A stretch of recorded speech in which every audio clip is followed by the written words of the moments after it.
નમસ્કાર, આપ સૌ જોઈ રહ્યા છો ઇન્ડિયા ન્યૂઝ ગુજરાતનો ખાસ કાર્યક્રમ આપણો ગુજરાત અને હું છું આપની સાથે કિશન તિવારી। સમાચારોની શરૂઆત કરીએ આપણે સૌથી પહેલા મહત્વના સમાચારથી।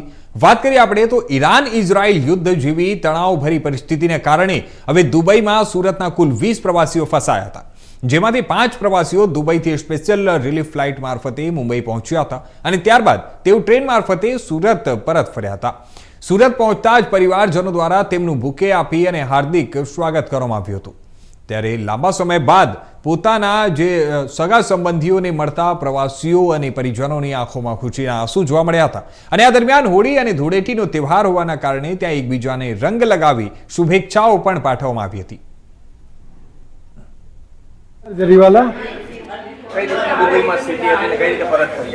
દુબઈની સ્થિતિ હાલમાં અત્યારે સારી છે, બટ ફ્લાઇટ કેન્સલેશન કન્ટિન્યુઅસલી હતા, બટ હવે ધીરે ધીરે ફ્લાઇટો રિઝ્યુમ કરે છે। એટલે રિઝ્યુમ કરે તો એક ફ્લાઇટની અંદર લગભગ 300 થી 400 ઓન એન એવરેજ 4 થી 5,000 લોકો દુબઈની અંદર રિટર્ન થાય છે। તો એ day by day number of passenger વધતા જશે અને લોકો સુરતમાં આવતા જશે। બટ જે માહોલ વોરનો હતો એવી સ્થિતિમાં રેસ્ટોરન્ટો, હોટલ બધું ચાલુ હતું, એટલે એવો કોઈ ડરજનક માહોલ સર્જાયો નહીં હતો।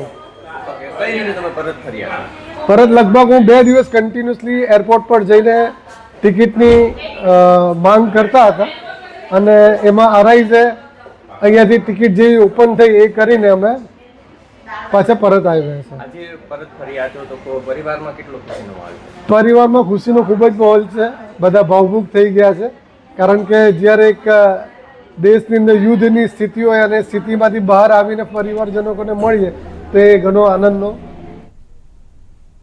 હવે સમાચારોમાં આગળ વાત કરીએ આપણે અમરેલીની। તો અમરેલી જિલ્લામાં સાવરકુંડલા ત્યાં નગરપાલિકાની બજેટ બેઠક સાથેની સામાન્ય સભા પાલિકામાં યોજાઈ હતી, જ્યારે 36માંથી 22 સભ્યોએ વિકાસની રાજનીતિમાં સહયોગ રહ્યા અને જ્યારે ભાજપના 1 સભ્ય અને 1 ભાજપના સસ્પેન્ડેડ સભ્યોએ વિરોધ નોંધાવ્યો હતો અને જ્યારે 5 વર્ષ સુધી ભાજપ શાસિત પાલિકાના સત્તાધીશો પર વિશ્વાસ રાખી અને કોંગ્રેસના સભ્યોએ છેલ્લી સામાન્ય સભામાં વિરોધ માત્ર દેખાવ પૂરતો કરવામાં આવ્યો। શહેરમાં વેરા વધારવાનો અગાઉનો ઠરાવ પર આ બેઠકમાં વિરોધ દર્શાવીને કોંગ્રેસ 182 કરોડના બજેટનો વિરોધ કરવામાં આવ્યો હતો અને ત્યારે નગરપાલિકાના વિપક્ષના નેતાઓ જે પાણી કર, હાઉસ ટેક્સ કર સહિતના જે વેરા છે તે વેરા વધારવામાં આવ્યા તેનો વિરોધ કરવામાં આવ્યો હતો। ન ગયા તે વર્ષે પણ બેઠક બાદ હવે આજે છેક સામાન્ય સભાની બેઠક બોલાવવાની હોય પણ ત્યારે ભાજપ શાસિત પાલિકાએ બોલાવેલી ન હોવાના વિપક્ષના નેતાઓએ ત્યાં બાપાડો કાઢ્યો હતો। સાવરકુંડલામાં નગરપાલિકામાં વિકાસના કામોમાં છેલ્લે વિરોધ કરવા માટે નીકળેલી કોંગ્રેસ સામે ભાજપ શાસિત પાલિકાના પ્રમુખ મેહુલ ત્રિવેદીએ આજની બેઠક બહુ શાંતિમય રીતે પસાર થઈ હતી તે પ્રકારે જણાવ્યું અને 22 વિરુદ્ધ 7 સામે બેઠક સંપન્ન થઈ હતી ને રિવરફ્રન્ટ, અમૃત સરોવર, રોડ રસ્તા અને સડક યોજનાઓ દ્વારા કરોડો રૂપિયાના વિકાસના કામો થશે તેવું પાલિકા પ્રમુખે જણાવ્યું હતું।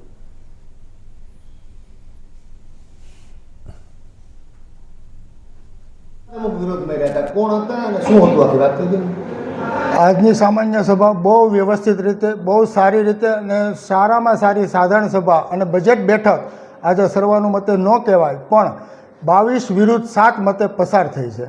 ભાજપનો સભ્યો કોઈ વિરુદ્ધ જોવો એવું મને અત્યારે નથી લાગતું, છતાં પણ ઓફિસમાં જોઈ અને તમને કહીશ।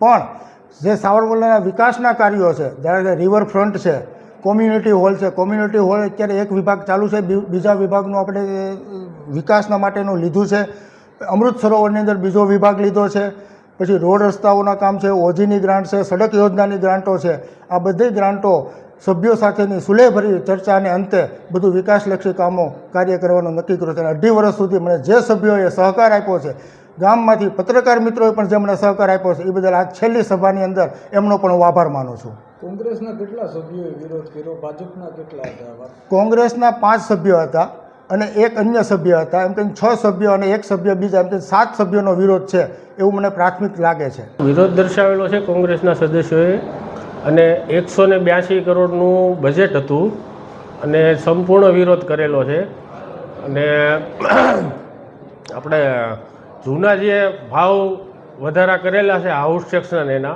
એમાં પણ અમે લેખિતમાં વિરોધ દર્શાવ્યો છે અને સામાન્ય પબ્લિક ઉપર જે વર્ષ દિવસ પહેલાં જે બોજો નાખેલો છે એનો અમે પૂરેપૂરો વિરોધ કર્યો છે। હાઉસ ટેક્સ, પાણી કર અને બજેટ બેઠકમાં જે 5 જે મુદ્દા હતા એનો પણ અમે સંપૂર્ણ વિરોધ કરેલો છે. આવતા દિવસોમાં જે વિરોધ કરવો પડે હજી ખુલીને એ પણ અમે કરવા તૈયાર જ છીએ અને 2-3 દિવસ કે 4 દિવસમાં અમે ખુલીને વિરોધ નગરપાલિકામાં કરવાના છે. જે ભાવ વધારો કરેલો છે, હાઉસ ટેક્સ, પાણી કર, સામાન્ય માણસને મારી નાખવા માટેનો ભાવ વધારો કરેલો છે. ક્યારે આ બજેટ બેઠક બોલાવવાની હોય ને ક્યારે બોલાવી છે? બજેટ બેઠકનો નિયમ નગરપાલિકાનો એવો છે ભાઈ કે 3 મહિનાની સામાન્ય 3 મહિના થાય એટલે બજેટ બેઠક ગામના વિકાસ માટે બોલાવવા પડે. દરેક સભ્યોને બોલાવી અને એક બેઠક બજેટની સામાન્ય સભા કરવી પડે. એની જગ્યાએ આ લોકોએ 15/3/2025થી અત્યાર સુધીમાં સામાન્ય સભા બોલાવેલી જ નથી. તો 1 વર્ષમાં 10 મહિના બાકી છે. અત્યાર સુધીમાં નિયમ પ્રમાણે એને 3 મહિને એક મિટિંગ બોલાવવી પડે. એ મિટિંગ પણ આ લોકોએ બોલાવી નથી અને ગામમાં એમ કહે છે કે અમે વિકાસ કર્યો. પણ વિકાસ જો કરવો હોય તો એક વોર્ડના સદસ્યોને ભેગા કરી સામાન્ય સભા બોલાવવી પડે. સામાન્ય સભા બોલાવી અને એમાં દરેક સભ્યોનો પોતાના જે વિસ્તારમાં તકલીફો આપણે શું કહેવાય વિસ્તારમાં જે ઘટતું હોય, રોડ છે, ગટર છે, લાઇટ છે, આની માટે મિટિંગ બોલાવાતી હોય દર 3 મહિને. એ પણ આ લોકો બોલાવી શક્યા નથી. બીજી તરફ આપણે વાત કરીએ સમાચારોમાં અમરેલીની, તો અમરેલીમાં સિવિલ હોસ્પિટલ સાથે સંકળાયેલા દેવી પૂજક ને જે આ સમગ્ર મામલો છે. અરવલ્લીમાં ગુજરાત આંગણવાડી કર્મચારી સંગઠન હવે તેમની પડતર માંગને લઈને ત્યાં આક્રમક જોવા મળી રહી છે. તે આપણે વાત કરીએ તો સુવિધાઓ જે છે તે સુવિધાઓનો અભાવ હોવા છતાં ઓનલાઈન કામગીરી કરવા માટે તંત્રના અધિકારીઓ દ્વારા દબાણ કરતા હોવાના આક્ષેપ સાથે ત્યાં ઓનલાઈન કામગીરી હવે નહીં કરવા બાબતે ત્યાં વિરોધ કરવામાં આવ્યો છે. આ વિરોધ દરમિયાન જણાવી દઈએ કે આ મંગળવારના રોજ અરવલ્લી સહિત રાજ્યની તમામ આજે ઘટકની CDPOને આંગણવાડી સંગઠનની મહિલાઓએ આવેદનપત્ર આપી અને માંગ નહીં સંતોષાય ત્યાં સુધી ઓનલાઈન કામગીરી નહીં કરવા બાબતે જાણ કર્યો હતો. અને તે બાદ તારીખ 5 માર્ચ ગુરુવારથી ઓનલાઈન કામગીરી બંધ કરી દેવામાં આવી હોવાનું રાજ્ય અને જિલ્લા આંગણવાડી સંગઠનના મહિલા આગેવાનોએ ત્યાં જણાવ્યું છે. વર્ષ 2022માં આંગણવાડી વર્કરોને ઓનલાઈન કામગીરી માટે મોબાઈલ ફોન આપવામાં આવશે તેવી જાહેરાત કરવામાં આવી હતી, પરંતુ આજ દિન સુધી કોઈ પણ મોબાઈલ ફોન સહિત જે વિવિધ માંગ ન સંતોષાતા આખરે તંત્રને કુંભકર્ણની નિંદ્રામાંથી જગાડવા માટે ત્યાં આંગણવાડી કેન્દ્રની જે ઓનલાઈન કામગીરી બંધ કરી દેવામાં આવી છે. સંગમ અને કેવીટી સહિત 6 જેટલી એપ્લિકેશન ઉપર કામ કરવા માટે ત્યાં દબાણ કરવામાં આવતું હતું, પરંતુ હવે આજથી ઓનલાઈન કામગીરી બંધ કરી દેવામાં આવતા હવે અરવલ્લી જિલ્લા વિકાસ અધિકારી આ બાબતે શું કહ્યું તે સાંભળો. જણાવ્યા પ્રમાણે ICDSમાંથી અમુક બહેનો તરફથી ઓનલાઈન કામગીરી કરવા માટે જે ના પાડેલ છે એમાં મુખ્યત્વે એ જ વાત છે કે કોઈ પણ વિભાગમાં ઓનલાઈન સિસ્ટમ મોનિટરિંગ અને સુપરવિઝન માટે હોય જ છે અને ફરજિયાત જ હોય છે. અને એ જ પ્રમાણે આંગણવાડી વર્કર્સ તરફથી ઓનલાઈન હાજરી પૂરવાનું કામ, વિતરણનું કામ, વજન ઊંચાઈના કામો, ફેસ કેપ્ચર વગેરેની બાબતો કરવાની થતી હોય છે. તો હાલના તબક્કે બીજા પણ અમુક જિલ્લાઓ સમેત અહીંયા પણ એવા સમાચાર છે. એટલે હવે મુખ્યત્વે તો નીતિ વિષયક બાબત હોય જેમની માંગણીઓ છે આપણે જોઈએ કેવી રીતે આગળ વસ્તુ વધે છે. બાકી ઓનલાઈન કામગીરી તો ચોક્કસપણે મોનિટરિંગ અને સુપરવિઝન માટે એક અગત્યનો ભાગ ભજવતું હોય છે. સર, આમાં કોઈ ઓનલાઈન જે બંધ થયું એમાં કઈ વહીવટમાં અસર થશે ખરી? વહીવટમાં એટલે હવે કામગીરી તો ચાલુ જ રહેશે, આંગણવાડી કેન્દ્રો તો ચાલુ જ રહેશે અને લોકોને જે સુવિધા મળવાની છે એ બધી બાબતો ચાલુ જ રહેશે જ. એટલે એમાં કોઈ અત્યારે તો અમારા તરફથી કામગીરી બંધ કરવા માટે અથવા ઓનલાઈન કામગીરી બંધ કરવા માટે એવી બંને પ્રકારની કોઈ સૂચના નથી. હવે સમાચારોમાં આગળ વાત કરીએ આપણે આણંદની, તો આણંદ જિલ્લા પંચાયત ખાતે વડાપ્રધાન નરેન્દ્ર મોદીના સ્વચ્છતા અભિયાન અંતર્ગત સભ્યોની ગ્રાન્ટમાંથી 10 જેટલા ગામોના જે ઘર કચરાના કલેક્શન માટે ઈ રિક્ષા ફાળવવામાં આવી છે. જે પૈકી 6 ગામોના સરપંચો અને તલાટીને ઈ રિક્ષા આપી પ્રસ્થાન કરવામાં આવ્યું હતું. વડાપ્રધાન નરેન્દ્રભાઈ મોદી સ્વચ્છ ભારત સ્વસ્થ ભારત અભિયાન અંતર્ગત જિલ્લા પંચાયતના સભ્યોની ગ્રાન્ટમાંથી 10 જેટલા ગામોને ત્યાં ઘન કચરાના કલેક્શન માટે ઈ રિક્ષાનું વિતરણ કરવામાં આવ્યું છે. જે અંતર્ગત 6 જેટલા ગામોના સરપંચ તથા તલાટીઓને ઈ રિક્ષા આપી લીલી ઝંડી બતાવીને ઈ રિક્ષાનું પ્રસ્થાન કરવામાં આવ્યું હતું. જેમાં જણાવી દીધું કે જિલ્લા પંચાયતના પ્રમુખ હસમુખભાઈ પટેલ, બાંધકામ સમિતિના ચેરમેન જયંતસિંહ ચૌહાણ સહિત સભ્યો ઉપસ્થિત રહ્યા હતા. અને આજે આશીપુરા, રતનપુરા, સિંગલાવ, પામોલ, વહેરા, ડભાસી મળી કુલ 6 ગામોને આ ઈ રિક્ષા આપવામાં આવ્યું હતું અને ઈ રિક્ષા આપી પ્રસ્થાન કરવામાં આવ્યું હતું. આ ઈ રિક્ષા ચાર્જિંગ રિક્ષા હોવાથી નજીવા ખર્ચો ચલાવી પણ શકાશે અને તેમજ પંચાયતને ફક્ત ડ્રાઈવરનો પગાર પણ ચૂકવવાનો રહેશે અને હાઇડ્રોલિક છે અને રિક્ષાની સાઇઝ નાની હોવાથી ગામની સાંકડી શેરીઓમાંથી પણ કચરો કલેક્શન કરી શકાશે. યશસ્વીના આદરણીય વડાપ્રધાન નરેન્દ્રભાઈ મોદી સાહેબનું એક વિઝન છે કે સ્વચ્છતા અને સ્વચ્છતા થકી સૌનું આરોગ્ય સારું રહે એ બાબતે સ્વચ્છતા અંતર્ગત જિલ્લા પંચાયત સભ્યને અમે જે ગ્રાન્ટ આપીએ છીએ એમાંથી જિલ્લા પંચાયત સભ્યો પોતાના વિસ્તારમાં આ સ્વચ્છતાના કચરો, ઘન કચરો અને લિક્વિડ કચરો એના કલેક્શન માટે ઈ રિક્ષાની ગ્રાન્ટ ફાળવતા હોય છે. એનું અનુસંધાને આજે લગભગ 10 જેટલી ગ્રામ પંચાયતોમાંથી 6 જેટલી ગ્રામ પંચાયતોને આજરોજ અહીંથી ઈ રિક્ષા ફાળવવામાં આવી હતી અને એમને આજે ડિલિવરી પણ આપવામાં આવી. ત્યાંના સરપંચ અને તલાટી આવી અને રિક્ષાની ડિલિવરી લઈ ગયા. હવે પોતાના ગામમાં આશીપુરા, રતનપુરા, સિંગરાવ અને નામણ અને બીજા 2 ગામ વેરા અને ડભાસી કુલ 6 ગામોની રિક્ષાઓ આજે અહીંથી જતા એ ગામના લોકોને ડોર ટુ ડોર ઘન અને લિક્વિડ કચરાનું કલેક્શન કરશે પંચાયત દ્વારા. અને એનો મોટો ફાયદો એ છે કે આ ઈ રિક્ષા છે, ચાર્જિંગ રિક્ષા છે, એટલે કે નજીવા ખર્ચે ખાલી ડ્રાઈવરનો પગાર એકલા થશે અને એના માટે હાઇડ્રોલિક છે અને રિક્ષાની સાઇઝ એક નાની છે એટલે કે ફરિયામાં પણ એ ફરી અને ભરી શકે અને ઘરે ઘરે જઈને ડોર ટુ ડોર કચરો લઈ શકે એ બાબતનું જે સરકારનું આયોજન છે અને સ્વચ્છતાનું જે મોદી સાહેબનું સ્વપ્ન છે એ સાકાર થાય એની માટે અગાઉ પણ બધા ગામોમાં લગભગ દરેક સભ્યોએ પોતાની ગ્રાન્ટ આ બાબતે ફાળવેલી છે અને આજે જે 6 ગામની ઈ રિક્ષા આવી એનાથી ગામમાં સ્વચ્છતા જળવાશે અને લોકોનું આરોગ્ય પણ સારું થશે. તો હવે બીજી તરફ આપણે વાત કરીએ આણંદની. તો આણંદ શહેરમાં વૃંદાવન ગાર્ડન ખાતે યોજાયેલી ટ્રાઇસિકલ સ્પર્ધામાં આણંદ વલ્લભ વિદ્યાનગરની જુદી જુદી શાળાના 550થી વધુ બાળકોએ ભાગ લીધો હતો. આ પ્રસંગે મુખ્ય મહેમાન ગૌરવ જસાણીએ હવામાં ગુબ્બારા છોડીને ત્યાં ટ્રાઇસિકલ સ્પર્ધાનો પ્રારંભ કરાવ્યો હતો. નાના બાળકોની ટ્રાઇસિકલ સ્પર્ધા જોવા માટે લોકો મોટી સંખ્યામાં ઉમટી પડ્યા હતા અને જુદી જુદી વય પ્રમાણે 3 ગ્રુપમાં સ્પર્ધા યોજાઈ હતી અને દરેક ગ્રુપમાં પ્રથમ 3 વિજેતા બાળકોને પારિતોષિક એનાયત કરાયા હતા. ત્યારે ટ્રાઇસિકલ સ્પર્ધાની સાથે બાળકો માટે આણંદ મેળાનું પણ આયોજન કરવામાં આવ્યું હતું અને આ સમગ્ર કાર્યક્રમનું આયોજન જેસીઆઈ પ્રમુખ ઉર્મિક શાહ અને સેક્રેટરી નિમેશ પીઠડિયા અને તેમની ટીમ દ્વારા કરવામાં આવ્યું હતું. જેસી ઉર્મિક શાહ, પ્રમુખ જેસીઆઈ આણંદ. જેસીઆઈ આણંદ અને અમારા મુખ્ય સ્પોન્સર જેવા કે કૃષ્ણા ચિલ્ડ્રન હોસ્પિટલ અને હીરો સાયકલના સહયોગથી આજે અમે ટ્રાઇસિકલ રેસનું આયોજન કરી રહ્યા છે. આ અમારી 25મું વર્ષ છે એટલે કે રજત જયંતિ મહોત્સવ. એટલે અમે ટ્રાઇસિકલની સાથે સાથે અમે મેળાનું પણ આયોજન કર્યું છે.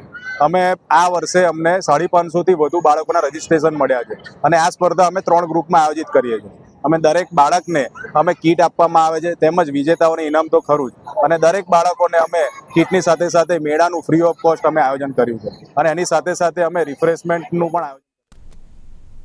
તો હવે આગળ આપણે વાત કરીએ તો આણંદ જિલ્લાના અંકલાવ તાલુકાના ઉમેટા પાસે મહીસાગર નદીના બ્રિજ પરથી ગઈકાલે સાંજે મહીસાગર નદીમાં ત્યાં મોતની છલાંગ લગાવવામાં આવી હતી. આ મોતની છલાંગ લગાવી અને આપઘાત કરતા આજે બપોરે મહીસાગર નદીમાંથી યુવકનો મૃતદેહ મળી આવ્યો હતો અને મૃતદેહ મળી આવતા હવે અંકલાવ પોલીસે અપમૃત્યુની નોંધ કરી વધુ તપાસ હાથ ધરી છે. ચમારા ગામમાં રહેતા ચંદુભાઈ જીવાભાઈ, જેની ઉંમર વર્ષ આશરે 34 હતો, તે ગઈકાલે ઘરમાં પોતાની પત્ની સાથે બોલાચાલી અને ઝઘડો થતા ચંદુભાઈને મનમાં લાગી આવતા તેણે ગઈકાલે સાંજના સુમારે ઉમેટા પાસેથી પસાર થતી મહીસાગર નદીમાં મોતની છલાંગ લગાવી હતી. ત્યારે આજે બપોરે મહીસાગર નદીમાંથી ચંદુભાઈનો મૃતદેહ મળી આવ્યો હતો અને તેમના પરિવારજનોને આક્રંદ મચાવ્યો હતો. આ બનાવ અંગે અંકલાવ પોલીસે અપમૃત્યુની નોંધ કરી મૃતક યુવાનના મૃતદેહને પોસ્ટમોર્ટમ માટે અંકલાવ પ્રાથમિક આરોગ્ય કેન્દ્ર ખાતે ખસેડી વધુ તપાસ હાથ ધરી છે.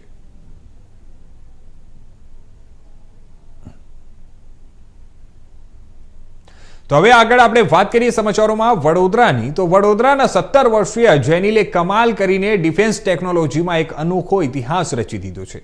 આ યુવાને ભારતના રક્ષા ક્ષેત્રને ધ્યાનમાં રાખીને એક નવો આવિષ્કાર કર્યો છે, જે આવનારા સમયમાં લડાકુ વિમાનના પાયલટ્સનું જીવ બચાવવા માટે આ ટેકનોલોજી ખૂબ જ ઉપયોગી સાબિત થઈ શકે તેમ છે. ગુજરાતના વડોદરા પાસે આવેલા રણોલી ગામમાં ઉછરેલા અને હાલ વડોદરા શહેરના કારેલીબાગ વિસ્તારમાં રહેતા 17 વર્ષીય જેનિલ ચાપાનેરિયાએ રક્ષા ક્ષેત્રે એક મોટી સિદ્ધિ હાંસિલ કરી છે. નાની ઉંમર અને મર્યાદિત સંસાધનો હોવા છતાં જેનિલે વિમાનોની સુરક્ષા માટે એક અનોખી ટેકનોલોજી વિકસાવી છે અને જેના કારણે તેનું નામ ઇન્ડિયા બુક ઓફ રેકોર્ડ્સમાં નોંધાયું છે. भारत एक युवाओं का देश है. 140 करोड़ की आबादी वाला देश में लोग अलग अलग प्रकार के अपने इनोवेशन के लिए जाने जाते हैं.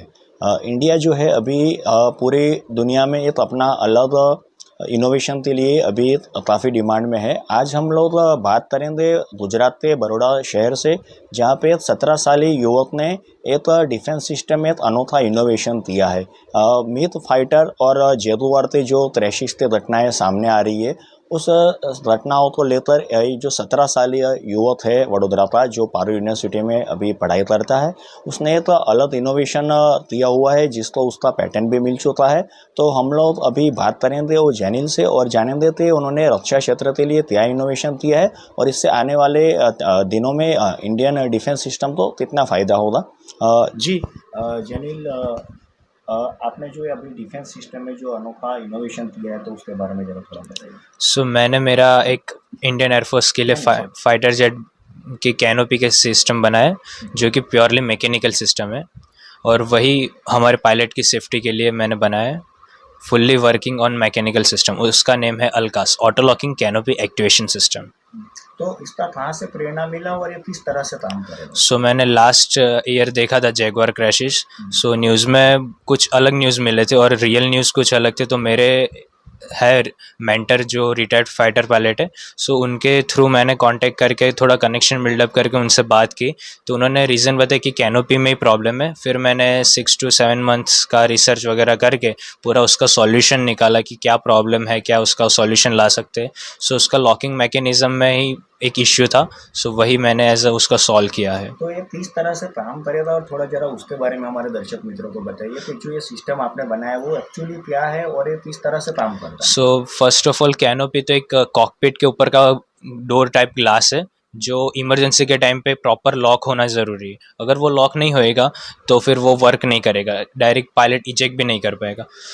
मैंने एक एज अ मैकेनिकल सिस्टम बनाया जो प्योरली जी फोर्स पे वर्क करेगा. जैसे जी फोर्स डिटेक्ट करेगा, कैम फॉलोवर मोशन में आके उसे प्रॉपर डोर को लॉक कर देगा, और जैसे ही डोर लॉक होगा वो पायलट इजीली उसको इजेक्ट कर पाएगा.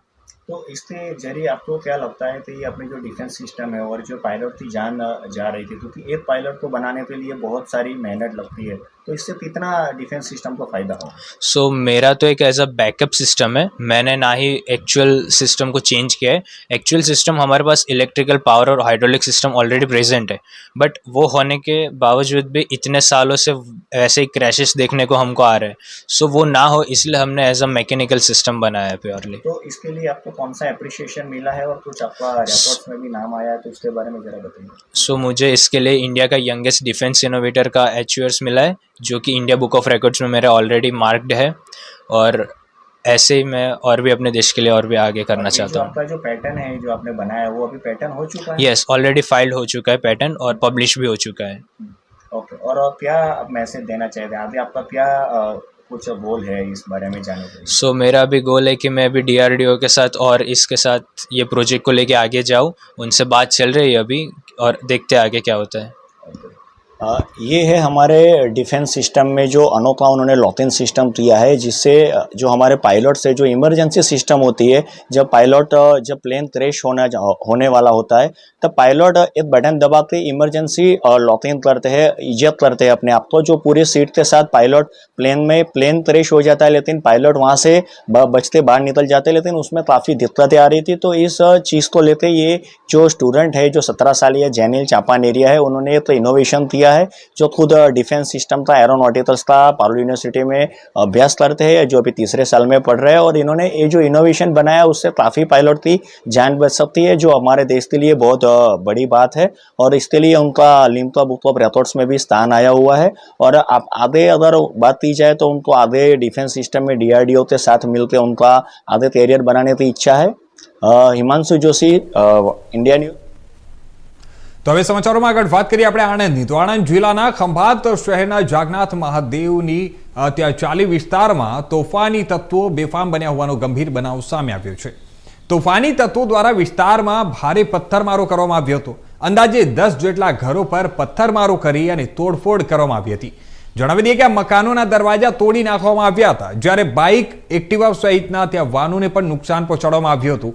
અને ગેસના મીટરો સુધીની આપણે વાત કરીએ તો ગેસના મીટરો તેમજ વીજ મીટરોની પણ તોડફોડ કરી અને ભારે નુકસાન કરવામાં આવી હતી. ત્યારે તોફાની તત્વોએ નોટરી એડવોકેટના ઘરના તાળા તોડી અંદર ઘૂસીને LED TV પણ લઈ ગયા હોવાનો આક્ષેપ કરવામાં આવ્યો છે. જાગનાથ મહાદેવની ચાલી વિસ્તારમાં વનકર સમાજના અંદાજે 20 જેટલા ઘરો આવેલા છે.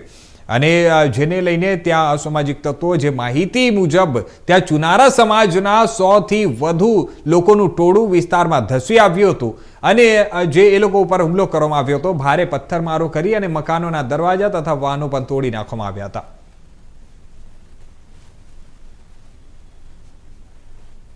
વકીલ છું, નોટરી એડવોકેટ વકીલ છું. ગઈકાલ રાત્રે 9:30 વાગ્યાની આસપાસમાં ચુનારાનું ટોળું લગભગ 150 થી 200 માણસનું ટોળું આવેલું હતું. ભારે પથ્થરમારા કર્યો, ઘરમાં નુકસાન કરેલું છે, 2-3 બાઇકોનું નુકસાન કરેલું છે, ઘરના દરવાજા તોડી નાખેલા છે, ઘરમાંથી સરસામાન લઈ ગયા છે, મારા પણ ઘરનું તાળું તોડી નાખ્યું, LED TV લઈ ગયા છે, મારી ગાડીને પણ નુકસાન કરેલું છે અને એક કિસમને વગાડેલું પણ છે અને બીજા બીજના માર્યા ઘરમાંથી તમામ બીજા ફળિયામાં નાસી ગયેલા છે. અને કાલે રાત્રે પોલીસનો પણ બંદોબસ્ત લીધેલો છે, તેમ છતાં પણ હજુ અમને ભય છે અને ભય સતાવી રહેલો છે, એટલે કાર્યવાહી કરવા અમારે આ. હવે સમાચારમાં તરફ વાત કરીએ આપણે ભાવનગરની. તો ભાવનગર અમદાવાદ હાઈવે પર ફરી એકવાર સ્પીડ અને બેદરકારીએ માસૂમનો ભોગ લીધો છે. સનેશ ચોકડી પાસે 2 4 વ્હીલર વચ્ચે ગંભીર અકસ્માત સર્જાયો હતો, જેમાં જણાવી દઈએ કે એક વ્યક્તિનું ત્યાં ઘટના સ્થળ પર જ મોત નીપજ્યું હતું અને જ્યારે 3 થી 4 લોકો એમાં ઈજાગ્રસ્ત થયા હતા. જ્યારે ઈજાગ્રસ્તોને તાત્કાલિક 108 મારફતે સારવાર માટે ત્યાં હોસ્પિટલ ખસેડવામાં આવ્યો હતો. ત્યાં સરકારી હોસ્પિટલમાં સારવાર અર્થે ખસેડાયા હતા. આ ઘટનાની મળતી માહિતી અનુસાર આ અકસ્માત ત્યાં બાવડા એટલે કે અમદાવાદ પાસિંગની એક ગાડી, ઇકો ગાડી અને એક વડોદરા પાસિંગની ગાડી, બંને ગાડી વચ્ચે ગંભીર અકસ્માત સર્જાયો હતો. જે અકસ્માત હતો એટલી જોરદાર રીતે અથડાયા હતા કે ગાડીઓના કચ્ચરધાન વળી ગયા હતા. અકસ્માત એટલો ભયાનક હતો કે ઇકો ગાડીમાં સવાર એક વ્યક્તિનું ઘટના સ્થળ પર જ કમકમાટી ભર્યું મોત નીપજ્યું હતું.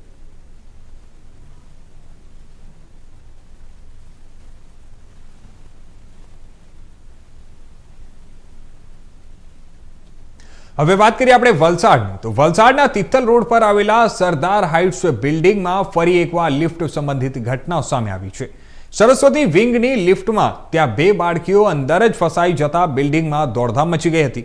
મળતી માહિતી મુજબ લિફ્ટ 3જા માળે ત્યાં પહોંચ્યા બાદ અંદરનો દરવાજો ત્યાં ખુલ્યો ન હતો અને અંદરનો દરવાજો ખુલ્યો હતો, પરંતુ બહારનો દરવાજો ન ખુલતા બંને બાળકીઓ ત્યાં લિફ્ટમાં જ ફસાઈ ગઈ હતી.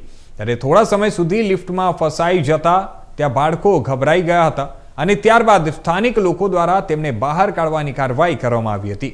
હવે ઉલ્લેખનીય છે કે થોડા દિવસ પહેલા પણ આ જ સરદાર હાઇટ્સ બિલ્ડિંગમાં લિફ્ટ સંબંધિત દુર્ઘટના બની હતી, જ્યારે સવારે એક વ્યક્તિ લિફ્ટમાંથી નીકળ્યો ત્યારે અચાનક જ એ પટકાયો હતો.